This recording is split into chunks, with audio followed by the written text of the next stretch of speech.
இனியவளே உனதேறி வீழும் பழதச குவைந்தையில் விழுந்த எறும்பின் நிலை எனது நிலை விலக விருப்பமில்லையே பூவே அதிசயனே பிறந்த பல வருடம் மறந்தவை மறந்தது எனது நினைவில் இன்று உனது முகம் தவிர எதுவும் இல்லையே அன்பே வேறாரும் வாழாத பெருவாழ்விது நினைத்தாலே மனமெங்கும்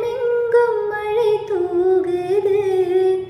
மழையினி வாசம் போதுமே தரையினி வானம் போதுமே ஒரு கணமே உனை பிரிந்தால் உயர்மலை காற்று போகுமே நீதானே பொஞ்சாதே நானே உன் செறிப்பாதே